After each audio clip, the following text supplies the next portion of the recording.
podcast that finishes your workday in a very Red Raider way. This is the Tech Talk Podcast from Double T 97.3. Presented by Cantex Roofing and Construction. Hi, how are you? Happy Monday. It's Tech Talk on Double T 97.3 and Double T 97.3.com with Dr. Mike Gustafson and Clint Scott. I'm Aaron Dickens. We're joining you today until 5:30. We'll have coverage of the national championship game in college football. The culmination of a full season. It all ends tonight with one team crowned the winner. It will either be the defending national champions, Georgia, out of the SEC, or the upstart TCU Horned Frogs out of the Big 12. And then at 6 o'clock on 100.7 The Score, we'll have the High School Fan Zone featuring our very own Clint Scott. He's sitting right there. Look at him. Doing some boys basketball tonight. Okay. Will you tie in your conversation with those coaches at all with the national title game in basketball, or in football, rather? You know, kind of make it local? Yeah. Like, who would you say is the TCU story of LISD Are you basketball? sick? Just a tad. A tad? Okay. Maybe close that door and just stay there the whole time? I was actually going to roll this window down in between us. You can't roll it down. I'll show you. There's no way that window rolls down. What would be the purpose of that window rolling down?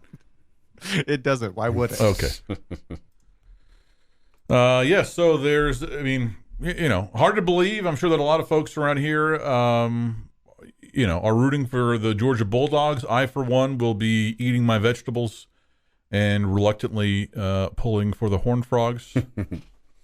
Well, I think a simple way to look at this game is, are you rooting for the Big 12 or not? Okay. And that's you know, and that is the way we've sort of viewed it through that lens. And you very adeptly described that as eating vegetables, and asparagus. Yeah. The analogy fits. But the other way to look at this, I'm not saying it's the way you should look at it, but just another way to look at it is to look at it as sort of the haves and the have-nots. Now, I don't mean that in necessarily financial terms, but if you're for new faces in college football, this is your chance to root for TCU. You know, because how many years are we going to, oh, great, Alabama, Clemson, OU, and Ohio State. Oh, okay, Clemson didn't make it this year, but, you know, Georgia did or whatever. You can't complain about the usual suspects always playing for and winning the championship if when finally a new face comes around and you root like hell for the blue blood. The blue blood. Right? Yeah. And it's and there's an element of that involved in it, but then there's also sort of the home field advantage that the Sonny Dykes and some of that stuff, and so it's just a bundle of emotions tonight. But the one thing, and Sonny, somewhere in the volume of media that came out over the weekend and the many press conferences and whatnot, talked about, hey, the people in, I don't remember all the cities he named, but he named Lubbock. Orlando, Lubbock. Yeah, there you go. Yeah, maybe a Washington Pullman, or I don't remember what he said, but he was basically saying that'll be glad that we're doing this because this or something. If we can do it, they can do it. They can do it. There you go. And which is a great message. It really is. And it's a way of elevating. It's a way of elevating things. And so, really, I thought it was well said by him, and I think it's there's going to be a way to make that a little more palatable because it really is providing. And of course, in another. Well, one more of these, and then we'll have a 12-team thing, and the entry to that is going to involve getting to a conference championship game. For in a conference like ours, perhaps maybe you'll need to win it to get in. Who knows? But yeah, hey, and we're seeing some College Football Hall of Fame class announcements, and what we're seeing unfold live as we speak is Tim Tebow being announced into the College Football Hall of Fame, which I have zero argument with. That dude was a great college football player. So this is cool that they're doing it live on the air. Yeah. So, yeah. I've always wanted to be able to do this kind of thing with college baseball fame, and it'd be really difficult to fit it in and do it because I've had a lot of moments where you're calling up going, hey, Aaron, congratulations. I mean, I'm right here, Gus. I know. I'm right here. I know. We can do it right You now. got 2.5 hours. You want to, like, make some calls. But it would be really neat. I'll wear a jacket. Yeah, exactly. It'd be really neat to be able to orchestrate this somehow, maybe into, in a College World Series or something. But, yeah, and the other tough news was, Kliff getting the old exit from Phoenix or Arizona or whatever. And so so much conversation around that just with regard to, he could go to all of these places. But then there's also the narrative that we may never hear from him again. He may go enjoy life on the beach. It wouldn't surprise me one bit. Just based on some of his public comments, I don't know him really better than anybody else. I mean, outside of media interactions. Yeah. But he strikes me as being very genuine when he has said in the past that he doesn't envision himself being a lifer in coaching. And honestly, I am happy for him in a way, because he's going to get paid a lot of money to go away. Mm-hmm. It was a weird, messy, ugly situation that I don't know that he was going to be able to fix just because of the quarterback that they've committed so many resources to. The GM situation is a mess. The ownership is maybe not the best. So, hopefully he finds something that, that makes him happy and that he can be, excellent at. Yeah, I agree. The immediate thought is it'd be cool to see him land in New England because I'm sure New England's going to be doing something with that offense. And he's got Belichick ties, and which I think working for Belichick probably involves somebody that's used to not so much that he has to have worked for me to trust him, but just the sort of, you call it Rolodex. Well, the Belichick Rolodex includes a lot of the Saban family, but Kliff worked for him, and so that would be a pretty good place for Kliff to land if he wants to get into coaching. It'd be a perfect thing for him to sit out a year and just take a deep breath. I think it'd be great for him so he wouldn't be the most high-profile coach there, right? I mean, Belichick would get all the lightning, all the attention, all the press. He could just focus on the offense, not have to worry about anything else like that, not have to worry about personnel and contracts and all that other stuff. And he's going to live. He would live in a major metro area, right, where he's not going to get mobbed if he goes to dinner somewhere, right? Or even to the grocery store. Right. Whereas if he went anywhere here, obviously, all eyes would immediately turn to him. And I think even probably the same thing in Phoenix as the head coach of the Cardinals. So, that would be great for him. I'm sure there are other options too. But, we'll see where he goes. I would be shocked if he tries to dabble in, college opportunities. Yeah. He doesn't like recruiting. He's not especially good at it. That would seem like an odd fit. I'd be surprised. I mean, the idea of him being a Saban analyst or Saban OC for a year or two, not out of the question at all. He didn't have, and he would fit right into the long line of that. And it's that those Belichick and Saban coaching trees are intertwined. The branches intermingle, and so that wouldn't be out of the question. But I'm with you. If an NFL opportunity came up, and then if the opportunity was Bill Belichick, you're like, hey, can I trust this guy? Well, yeah, I mean, you can.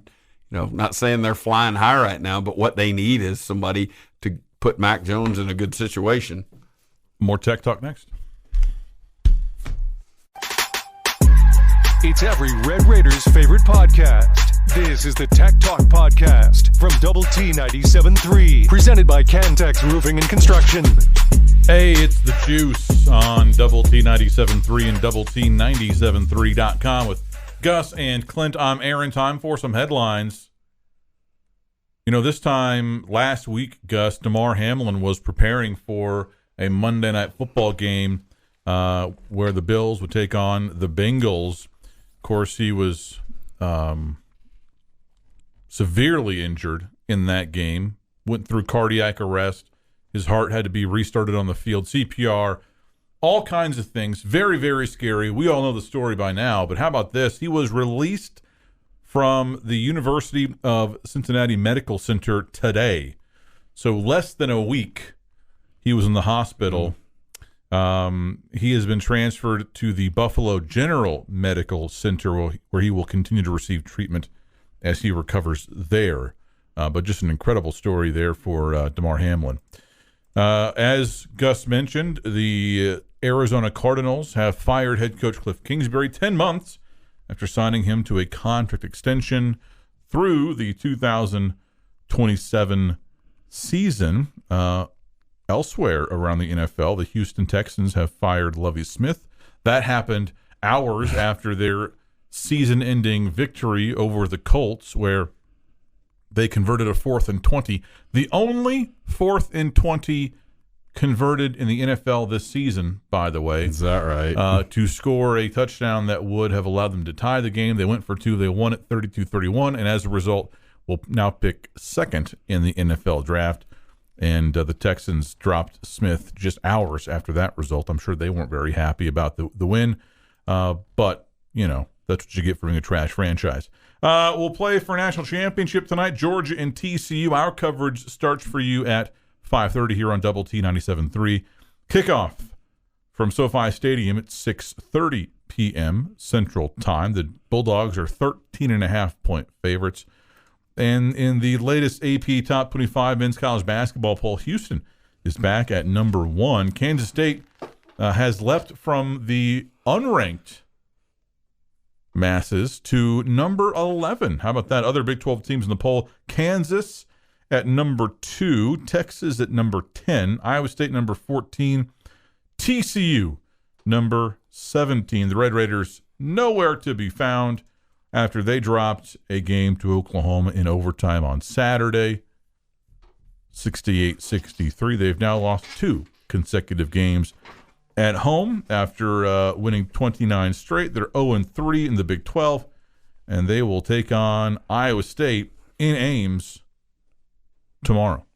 You too can join the program. We'd love to hear from you today. Let us know what you think on the Yates Flooring Center chat line at T973.com. This on the Yates Flooring Center chat line from Bullfighter. Wait, why is AD cheering for the Frogs tonight? So, I mean, to be very clear, this is a reluctant choice. I'm not going to be despondent if they lose. If they get blown out, I will probably take some pleasure in it. So don't get it twisted. But I think it's better for the Big 12 and therefore better for Texas Tech if TCU wins this game tonight.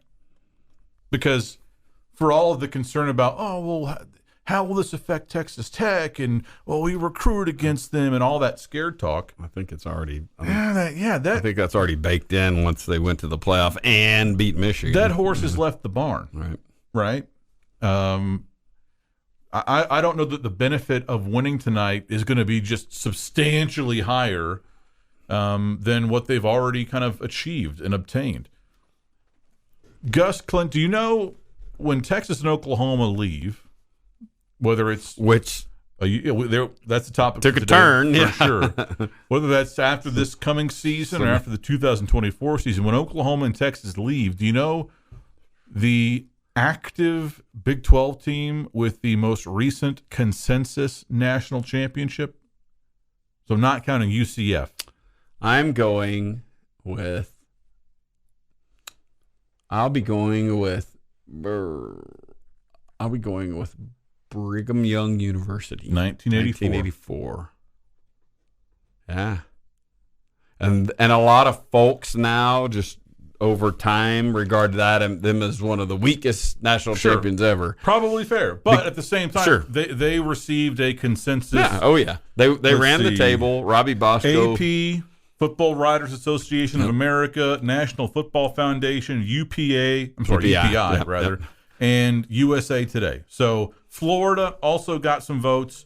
Nebraska received 1 designation. Washington received 3, but BYU was the consensus and had all of the major acknowledgments. And bear in mind they were in the WAC then, which the WAC was probably had a little more sizzle then than it did now.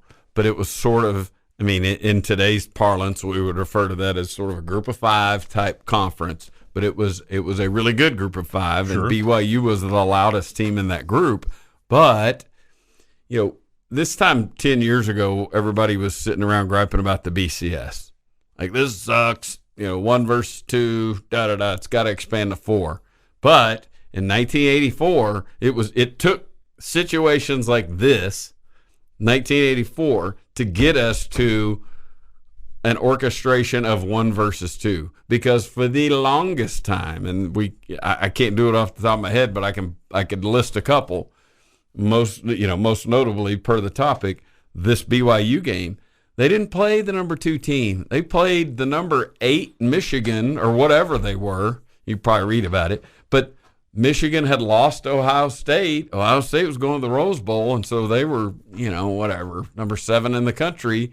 BYU played them and beat them. It's like, well, they ran the table. Okay, I guess they're, and that was it. And because you couldn't get them up against anyone because the bowl structure said nope. It was so rigid. Yeah, Big Ten and Pac-10 back then. Pac-10 champ.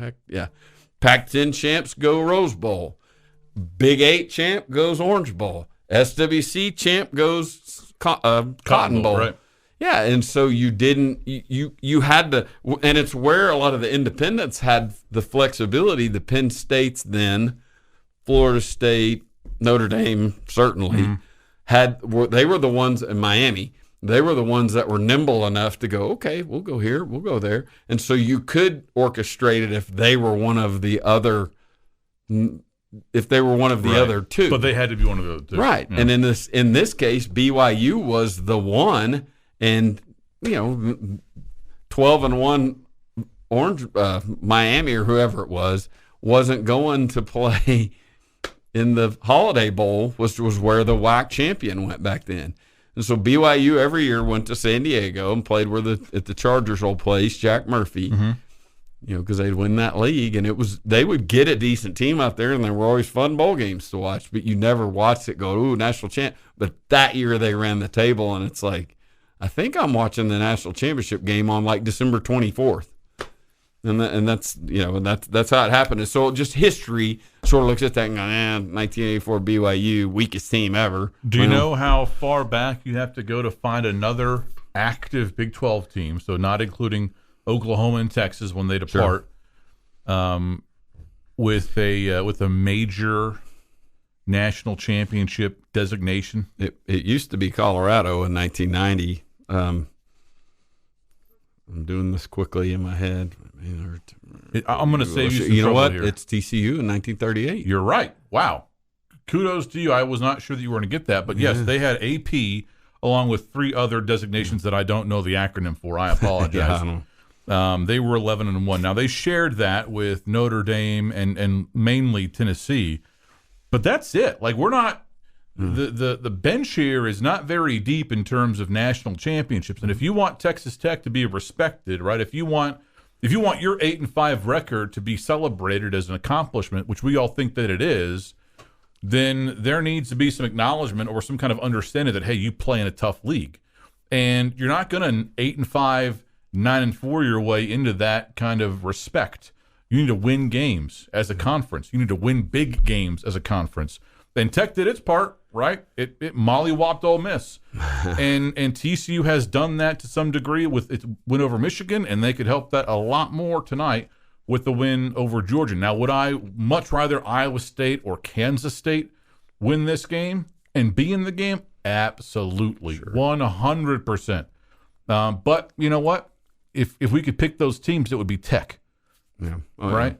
Yeah. And so I, for one, and I mean, if you want to root for Georgia, by all means, I don't care. Yeah, it really didn't matter who we root for either. Exactly. You know, if enough of us, as evidenced by Tech's football record over the last decade, if enough of us root for TCU, they'll win. Come on, everybody! Grabs one chair, we can put this off a lot quicker. Close our eyes if and enough root of us really, root really for Georgia.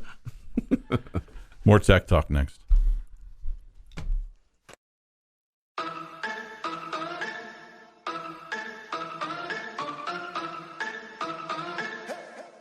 The podcast that finishes your workday in a very Red Raider way. This is the Tech Talk Podcast from Double T 97.3. Presented by Cantex Roofing and Construction. Hello there. It's Tech Talk on Double T 97.3 and Double T 97.3.com with Gus and Clint. I'm Aaron. We'd love to hear from you today. Let us know what you think on the Yates Flooring Center chat line at Double T 97.3.com. All guests appear via the Benchmark hotline. We get this from Raider 316. Texas Tech should at least reach out and see if we could create a position for him being Kliff. Interestingly, there was a bit of news that came out this week, and Gus, and this is a recommendation. It's not gone into effect yet, I don't think, but I think generally once these things reach the recommendation stage, it's essentially just a rubber stamp deal.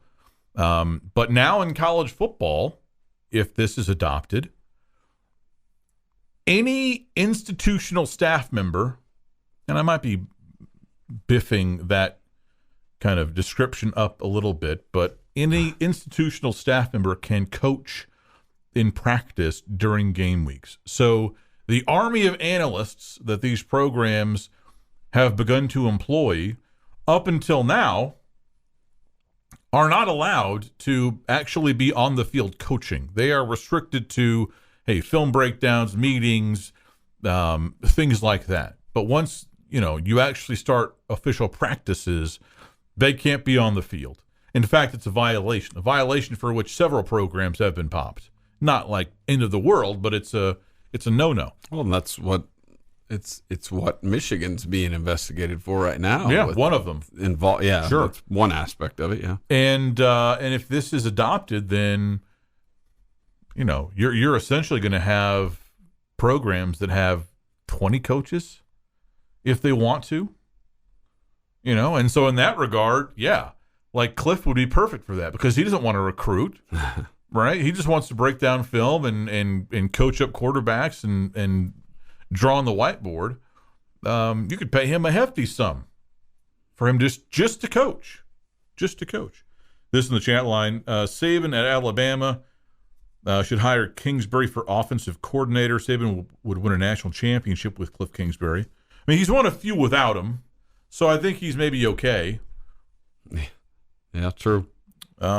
This on the chat line from Raging Raider.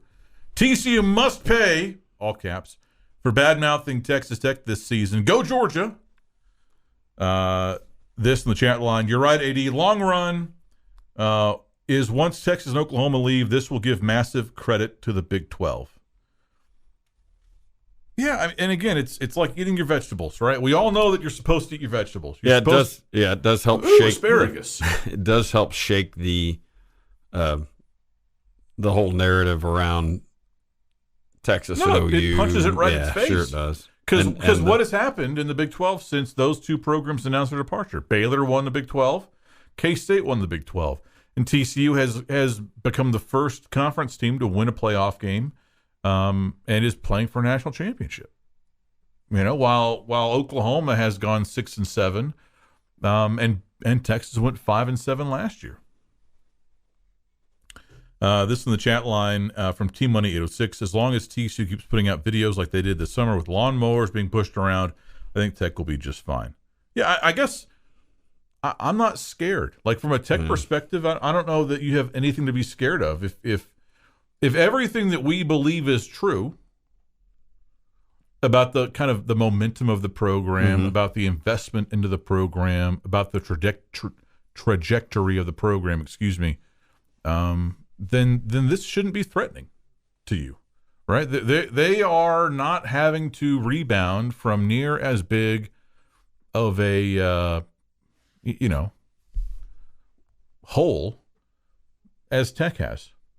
And they're just they were in a different starting space for Sonny Dykes in year one, and you hope that eventually you can build up to that under Joey McGuire. It's a ringing endorsement for the job. I guess that what am I going blank? Gary Patterson. Right, that Gary Patterson did last year. You at 5-7 with this roster, huh? That quarterback. I mean, think about it. It's that quarterback and. Pretty good core. But the funny thing too is, like, even if and Sonny Dykes and his staff deserve obviously an enormous amount of credit, obviously. But they didn't pick Duggan. Right? Like they looked at Duggan and said, "Hey, we're going to go with this Morris kid actually. So here's a clipboard, buddy." You know? And that's the funny thing. Like you can't predict that. What happened if Morris had played a couple games and then they lost one? You know, I mean, it's just, and I don't think, certainly Sonny, I don't think Sonny would dispute the good fortune that came their way. I'm not saying they're lucky. I don't think he'd dispute the good fortune that came their way.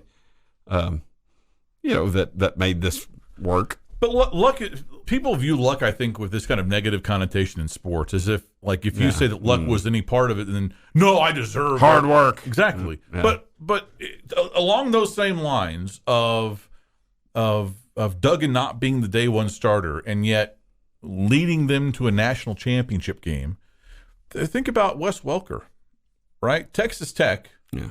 And any number of coaches, from Mike Leach to Tommy McVeigh and Art Briles, and I mean the list goes on. It grows by the year.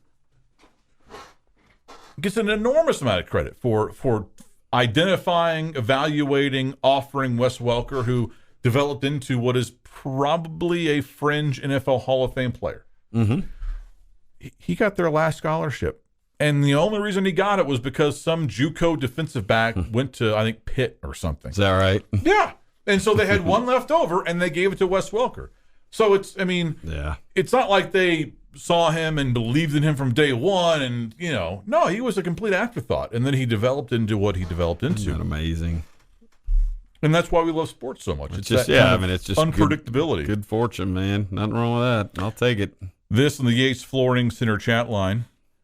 Is Elijah Fisher a bust?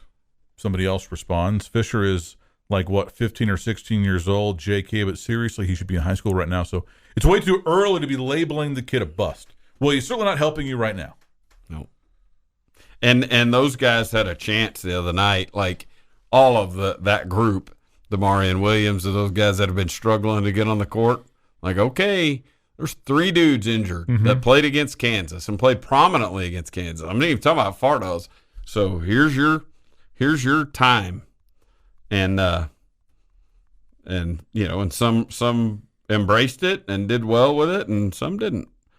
And it was interesting to me because my thought is, man, what kind of offense are we going to have without these guys? But it was interesting to me the number of and I'm not even talking about the fact that they shot a lot of open threes. But I could live with the open threes if you told me, well, that lane sure was tightened down. Like, I'm also thinking about 4 dunks, just beating dudes to rebounds and getting dunks and just making a move and just, oh, hello, wide open, just flush. And the crowd that's into it and just wilts back into the seats. And that was my thing. To me, the more stunning part of it was, and I don't want anyone to perceive me as some defensive connoisseur. I'm not, but I just go, seems like to me, if you're getting dunks and 3-pointers, something's not working. And it felt like the more of those faces that don't play a whole lot were on the floor, that stuff was going on. And what it really might be, unfortunately, there's no value in a head coach or a coaching staff being right. See, Aaron, told you Clint can't play. Well, we just took a loss as we found out that Clint can't play, or you and I knew Clint couldn't play, but it was revealed to us in a home overtime loss that Clint can't play. And now all these fans go, okay, you're right, Gus, Aaron, you were right, he can't play. But the problem with that is you got your butt beat. You got your butt beat so that everybody could see. And again, that wasn't the objective, but yeah. Elijah Fisher was on the floor and things didn't go well. Yeah. Clint goes down as a great collegiate hitter. Talking about basketball here, sicko. Hey, you're right. Neither of us are going up to a whiteboard and breaking down the intricacies of box and one or whatever. Right. Yep. But it's like pornography, right? You know it when you see it. I think we all know bad defense when we see it. That's the very Supreme Court of you. Thank very you. SCOTUS of you. And there's been way too much of that this season, which is baffling because that has been this program's identity. That's been its backbone for the last 5 years. And it seems like for some reason, in terms of roster construction and certainly on the court production, you have veered strongly away from that. Yeah, I don't get it. It's too easy for me to say this group isn't that long. They're not a bunch of tall, long-armed dudes, but this group is not that for sure. More Tech Talk next. It'll make you think about pepperoni pizzas, if you know what I mean. The podcast put together with Red Raider fans in mind. This is the Tech Talk Podcast from Double T 97.3. Presented by Cantex Roofing and Construction. Hi there. How you going? Happy Monday. Thank you for spending part of your afternoon with us. It's a short program for us. We'll end about 30 minutes earlier than normal. We'll start our coverage of the national championship game at 5:30, Georgia and TCU. Kickoff at 6:30 from SoFi Stadium. We've been talking about the Red Raiders lost to Oklahoma on Saturday in men's basketball. They've now lost their first 3 Big 12 games. Not great. This person says in the chat line, this team has no dogs and no leadership. Somebody else says this basketball team can sure be painful to watch at times. Sometimes they play good, and the next possession they look like the most uncoordinated group in the country.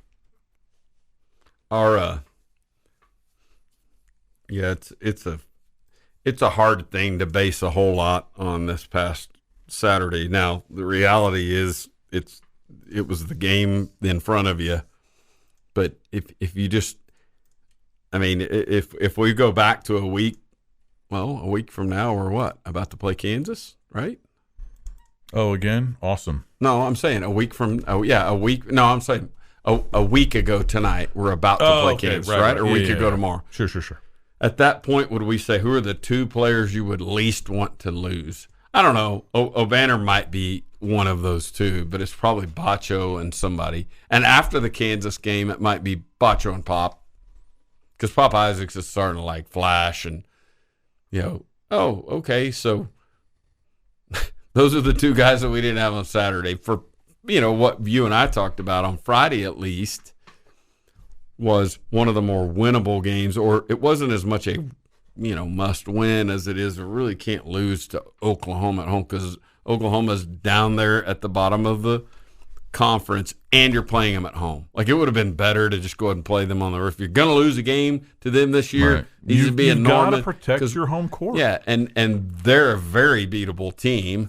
They weren't that good, and then it's just what we had thought was the Pop Isaacs deal. He's walking around with sunglasses and a hoodie on. I mean, that's not him just being cool. He's got a concussion. He's got a concussion, and we knew he was in protocol. So that's not a HIPAA or FERPA or whatever the violation is. Whatever. That's just the fact. You just what is it? HIPAA? Is that the health one? Yeah. And what's FERPA? That's where your parents can't call up the school and get your grades or something like that. And then Sherpa, those are the guys that carry your stuff up. You got it. So we'll go with HIPAA. Orca are the whales. All right, we'll go with HIPAA until the time. There's one that I want to say, but I don't want to get fired. Yeah, no. Here, we'll time it up perfectly. I have a bleep over here on the hotkey. See, how much do you trust me? 0. 1, 2, 3. Oops, sorry, wrong button. But then we knew that Bacho was coming out of that game with a hand that looked gnarly, or a finger, or whatever it was. Oh, and then, hey, look, everybody, KJ Allen's not going to play tonight either, which just made it that much worse. And Pop wasn't in the building. I mean, he was certainly wasn't anywhere in the bench area. My understanding is that he wasn't in the building. And so, that's real. The bitter part of that, or the if you want to just take, throw some salt on that pill as you take it, he got concussed on the play that didn't get you a foul call. And so that just makes that one that much harder to stomach. But yeah, I mean, that's just such a diminished roster that it's hard for me to come at it with, these guys don't have courage and these guys don't have this and these, you take away 3 of the, I don't know. I mean, if you count Fardos, you're taking away 4 of the top 7 or 8. If you put KJ Allen in there, it's just at some point the roster becomes so diminished. You're just whether you've got all the courage and toughness and all the things and leadership and blah, blah, blah, dog and all that crap, yeah, well, you just don't have enough good players to win games. Yeah, I always hesitate to really question effort or toughness. Yeah. Easy for me to do that from a, sure. What's supposed to be a climate-controlled studio in front of a microphone. That's you. As you whine about how hot it is. Oh, it's scorching in here. You lack courage and toughness. You're not a dog. I lack toughness. Keep the cool side cool. And the warm side warm. You shot 25 free throws. They shot 6. And I think 4 or 5 of those were in the extra period, right? I mean, you had a decisive advantage in free throws. And it was a really...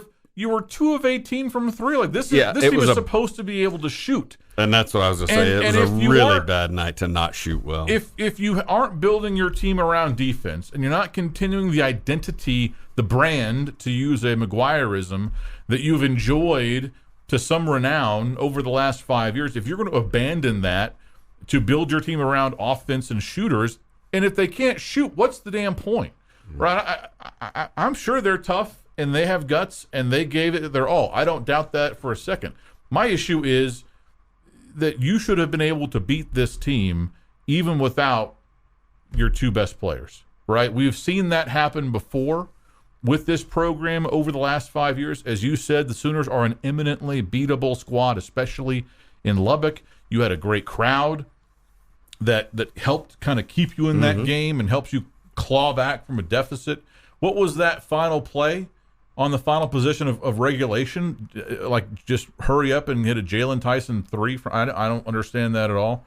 My issue is with that, with the roster construction, with the choice of kind of who you went after and who you didn't and why. I don't get it. It makes no sense to me. It would be like Mike Leach, after he kind of builds up this Tech program and they beat Cal in the Holiday Bowl, going, you know what, boys? We're going to be the triple option team next year, or or suddenly no, we're defense first now. Right, we're gonna run it and manage the clock and be defense first and big punting game and defense and special teams, field position. What? Yeah, I know, and I don't. It's baffling to me. It's hard to. I mean, I've made no bones about the fact that I root hard for these dudes. I mean, it has been so much fun around here to be good in this sport. And really, that is nothing more than, I've been going to these games since, I told my moose tubing story the other day. And by the way, I had 2 people stop me and go, moose tubing? Really? Like that night at dinner and the next day, like, you're old. Like, no, reminder. My friend Curry Blackwell was like, Moose tubing. I go, did Moose call your games too? Because he played at Lubbock Christian. He was a very good player at Lubbock. He goes, yes. He was so fat he couldn't get up and down the floor. God rest his soul. But so Curry's beef with him was more of as an official calling his games as opposed to me, getting Bobby Gritch hung up between third and home and having fun with him. But the point is, been rooting for these dudes for a long time.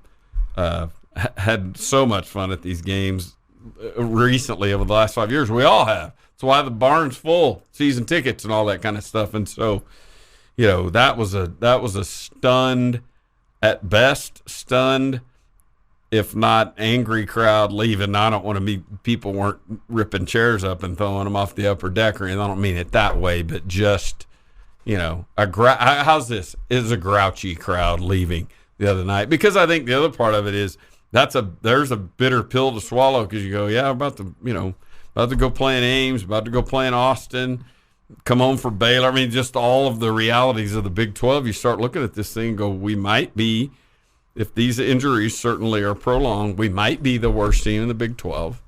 We might be, and then do you go, is the run over? Where are we at? But it's just, and none of us wanted to make that realization on January 7th. You'd rather make that realization on March 7th. You go, dadgum, we just couldn't quite put it together this year. But right now we're looking at, oh, wow, this could be a rough 2 months if things don't change. And I know Fardaw's moving around and doing more and all that, but there's going to be a rust factor there. And I don't know that Fardaw's is going to get a lot of – it's not going to be great if he's not out there with Bacho, and I don't mean on the floor at the same time, but on the roster at the same time. If Bacho, I don't know. I hope the heck he's not out for a month or something. But you know what I mean? Right. If Fardaws comes back in and he's kind of getting his sea legs and getting his game legs back under him, and the counter to him is young Robert Jennings or something, and Robert Jennings flashes, but then there's also like a dude dribbling around and dunking on Robert Jennings every once in a while too.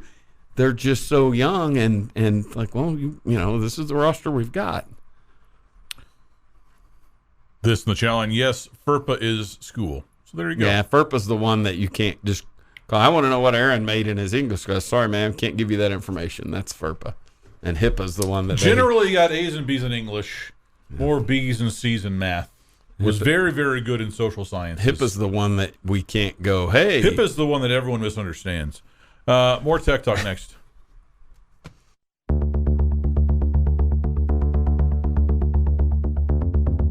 The podcast put together with Red Raider fans in mind. This is the Tech Talk Podcast from Double T 97.3. Presented by Cantex Roofing and Construction. Hey there, it's Tech Talk on Double T 97.3 and Double T 97.3.com with Gus and Clint. I'm Aaron. Clint, it's a little bit chilly in here now. Uh-oh. I'm kidding. Actually, it feels really nice. Thank you. I'm modeling my new signature stag pullover. Yeah. Special request. Fleece lined. Yeah. Thanks for sweet. Yeah. Well, Interesting. You didn't we go got Sherpa. shirts, and I had asked for one of my shirts to be a pullover, and here it is, and I love it. It's as cozy as a nice little blanket. We will have the national championship for you in college football tonight. 5:30 is when our coverage starts. Kickoff at 6:30 from SoFi Stadium in Los Angeles. Gus, if you were to take a family of four, you have a family of four. I do. If you were to take your family of four to the national championship game tonight, and as most do, and you take a detour to the concession stand, 4 hot dogs, a thing of nachos. Rainy Los Angeles, too. Yeah. Wow. 4 hot dogs, a thing of nachos, 2 sodas, 2 beers, $101. 4 hot dogs, 2 nachos. No, 1 nacho. Oh, 4. Okay. 4 hot dogs, 1 nacho, 2 sodas, 2 beers. $100. $100. Is that like a Yankees game? Stack that paper. No 401k for a hustler. Goodness gracious. I mean, seriously. Whereas that here would be closer to 50, probably, at with a least. couple $9 beers. Because like Tech has the basic stuff, which is far more affordable. Yeah, hot dogs, $5 nachos, or whatever. yeah. I think it might be even a little bit less. Something, yeah. And then they'll have the more like the premium chicken strips or the Sure. whatever else it is. The beer's $9 or whatever. But you said 2 beers, 2 sodas, right? There, 1 beer. Oh, 1 beer.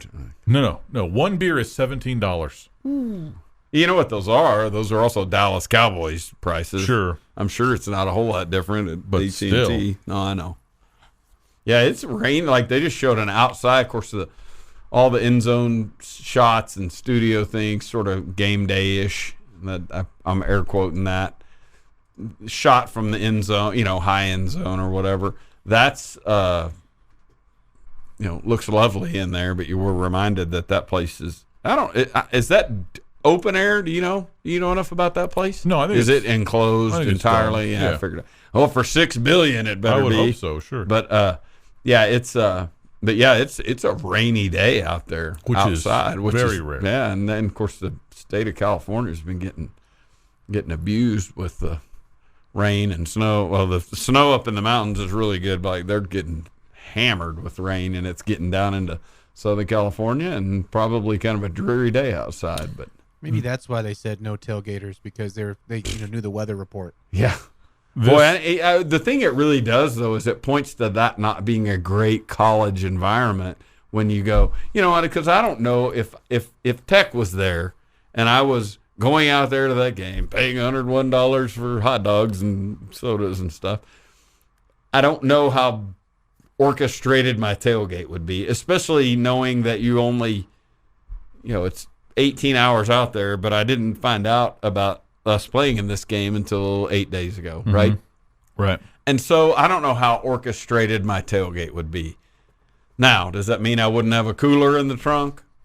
It could be a styrofoam cooler I bought at the big box store when I got there. Yeah, like a Jerry Riggs. Yeah, we could stand around and drink some beers pregame and call it a tailgate. But and I, as opposed to, I think what they're not allowing are pulling tents grills and and all the setting up and hogging up 3 spaces and buses and trailers and all that kind of stuff. But still, like, to not have any space for that and call yourself a college sports environment, man, dude. I mean, it just I mean, to me, it speaks to Pac-12, everyone else, right? I mean, if not even just Pac-12, I think just West Coast. Okay, yeah, you're right. That's not even fair to put that on. Because I don't know, like the rules on that, even for like the Rams and the Chargers, isn't that much looser. Like, I went and read through it and read through it, and all I could hear it was like in Judge Smale's voice. Like, it was the lamest set of tailgating rules. Well, like, a megaphone shall not be allowed. Judge Smales. But I think that, I mean, and the I just think it's so out of touch with the college football championship. I mean, again, if that thing's in Atlanta or in Dallas or probably even Miami, I don't know where else it would be these days.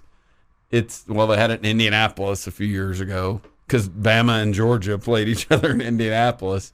But I don't know that. So Indianapolis, January 6th, yeah, you can tailgate all you want, dude. How much more money are they getting by playing this game at SoFi I know. compared to a campus? Ooh, wow. You don't mean a home campus, just like a camp, like the highest. Well, no, bidder. I meant like higher, like they do, for a lot of those FCS games. Now, even the FCS championship game is played in Frisco. Yeah, they've settled in Frisco, and they seem to be happy with that. That Generally, seems to go well. And North Dakota State lost yesterday. I know. How about that? They had and been, they kind of 9-0. They did. Yeah, it was like 38-14 when I checked on it. 38-17. They were like, man, that's not like them. But you're right. You do lose something by trying to make the college football national championship game more like, I don't know, something played at Vatican City. You need some dirt, right? You need some rough around the edges. You need some, tailgate. I mean, it's not the Sistine Chapel. Is this the first college one out in L.A.? I know the Rose Bowl, but is this the first at this place at SoFi? It's got to be, right? I mean, because what they haven't had, and of course, Georgia's there, but I was to say if we were to have messed around and gotten a repeat of the last however many years that Bama and Georgia are in that game. Of course, now I don't know how. There's probably a decent cross section of folks that are going, yeah, we're going to the game. We're not hauling the 4,000-foot RV out there all the way across the country. But it just seems so detached, and I don't know, man. And I can't believe that when they play that game and at the in Atlanta at the Peach Bowl or whatever, the Georgia Dome or whatever that thing's called these days, that there's not some place, it may be 4 blocks over, but I mean, it's just so detached from everything that's sort of the culture of the game. Now, the fact that it's on a Monday night might not be a big deal, but still, there's a lot of folks going bucket list. If the Red Raiders were in this, we're all in, and we're going, yeah, I'm not going to be at work on Tuesday, right? It'd be a mass exodus, but man, I can't believe that something attached to college football is getting to the pinnacle and going, hey, no. If I see one glass bottle, I swear. Well, I'll even give you the glass bottles. Hey, is that a plastic straw? No. Well, here's what I would say. Is that a chair? Yeah, you're right about plastic. But is that a fold-up chair? Did two of you pull up fold-up chairs and sitting on the end of your car behind the trunk drinking beer? Whoa, there will be no fold-up chairs. And then they brought out a charcoal grill. It's not very carbon Then neutral. they bought out some McDonald's from the that they stopped and got on their way There's a in. McDonald's right there. This has been the Tech Talk Podcast, presented by Cantex Roofing and Construction. Check out our library of Double T 97.3 podcasts at doublet97.3.com.